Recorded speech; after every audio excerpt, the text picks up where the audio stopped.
I'm going to say this is sort of a gray-white color with white stripes. Nate, what do you say? Don't use his official description. What color would you say the stone is? I'm going to go with a earthy gray. Yeah, okay. Mike, what do you say? It's got definitely brown overtones. Brown overtones. But I think it's beautiful. I love the marbling in it.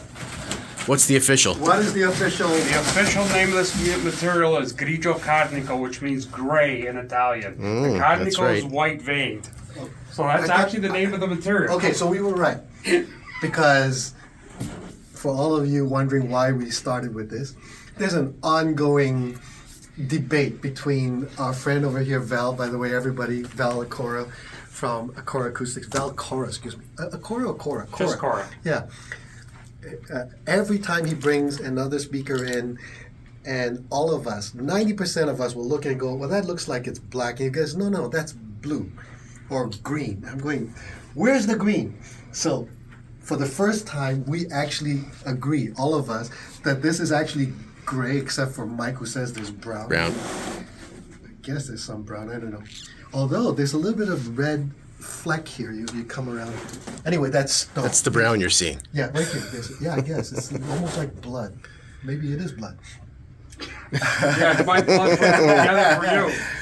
So we're doing this video because finally, since October of last year, we were very lucky to have Val and Nate bring their pre-production final versions of the speakers to the Toronto Audio Fest, and it was almost like invitation only kind of situation. It was a big, huge room.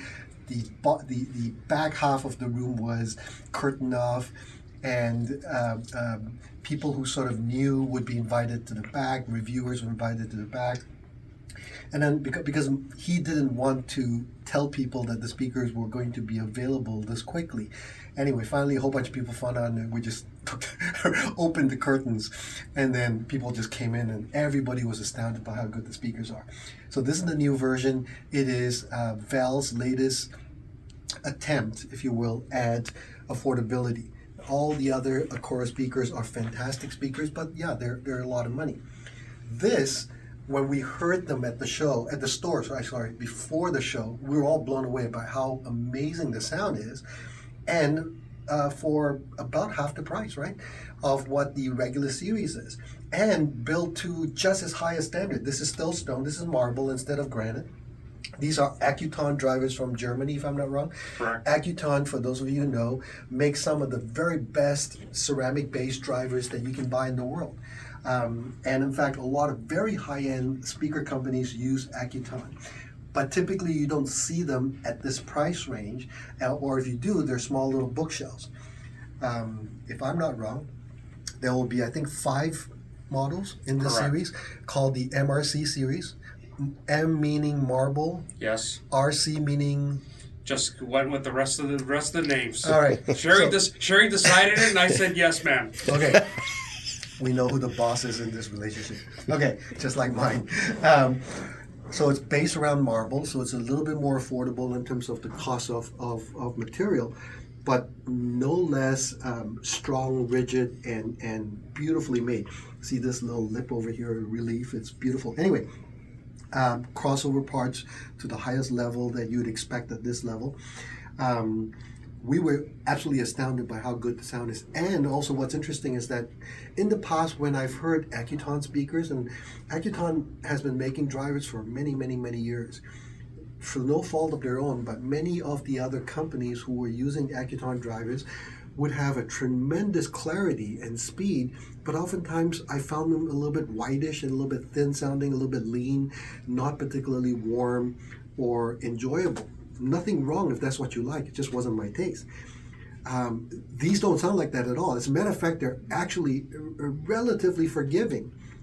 Not in the sense that it'll be a warm sounding speaker like an old British speaker by any means, but nowhere near the kind of requirement for the electronics that you might expect to use for very, very expensive speakers. So I'm actually quite excited by these. They start off with two sort of bookshelf stand-mounted speakers. One of them is essentially can be used as a center channel or LCR, like what you would put in a home theater on-wall type of environment, although they're heavy, so you have to make sure that you mount them properly. And then you've got an actual stand mount two-way. And then floor standing speakers from there, there's three models. The first one would be a two-way like this, a little bit shorter, I would guess, right? Same height. Same height, okay. Same cabinet. Oh, wow, okay. So that would be called the MRC1. This is the MRC2. And then there's a third one called MRC3. Is it the same height as well? Same height. They're all the same height. But with one more additional woofer. Prices will range from the stand mounted at about... It's under $10,000 Canadian. Yeah, so and then these ones are going to be about 17 if I remember. About 16 if I remember 16. right. And wonderfully for Canadian owned consumers, pricing is actually favorable to Canada relative to the US. Typically, most manufacturers price their products for the US market, understandably because the US market is so big, and then they do the exchange back to Canadian dollars. Not in this case. I think we're only using about 130 or so. 133 is what I based 133. The current exchange rate as we're doing this filming is about 145, 146, depending on the day. So that's fantastic. Anyway, so which means these speakers are going to be about $16,000 thereabouts. The first version, the MRC1, is going to be about... It's works out about 12,000, 12,500 for a floor standing speaker. And if you know anything about valve speakers, they've got bass. Even if it's only got one woofer, they've got bass. Or, excuse me, as my Chinese friend would say, bias man. So, I think these are the first pairs to have been delivered officially. Is that correct? Officially, these are the first pairs, yes. All right. So we will break them in, play with them, see if we can physically break them. And if not, we'll do a review of them soon. Maybe even at the end of this week. Oh, it's already Wednesday. So not maybe the end of this week, but early next week sometime. But I'm really, really excited. Looking forward to playing with them. Now, Val, is there anything you want to talk about as far as the speakers are concerned that we haven't covered in general terms?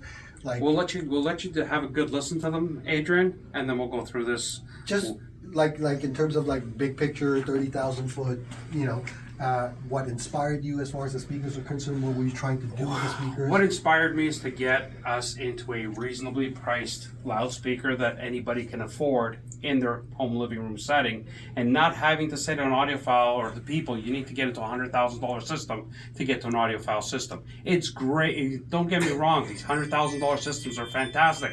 And for us that can afford them, that's fantastic too.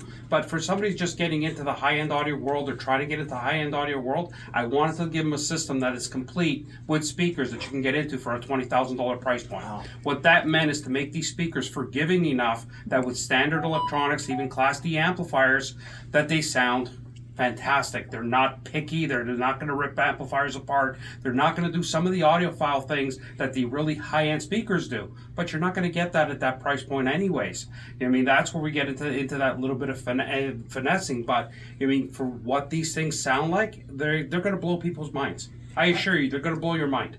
I think, based on that very quick listen that we had in last September-ish, October, before the show, I don't think, frankly, even unless you are an extremely picky audiophile that is used to very, very expensive systems, quite frankly, and I'm saying this honestly without any bias, I don't think, frankly, you're going to miss anything. They're so musical and so good that for a lot of us, you'll go, okay, that's it, endgame. I don't need to go any further. So anyway, we'll see if my first impressions and the guys as well are reinforced once we have a final listen to it. The last pair that you brought here and for the show, did you do any more little tweaking and so on before they were finally produced the way they are now? Absolutely. Okay, so they have been. Absolutely.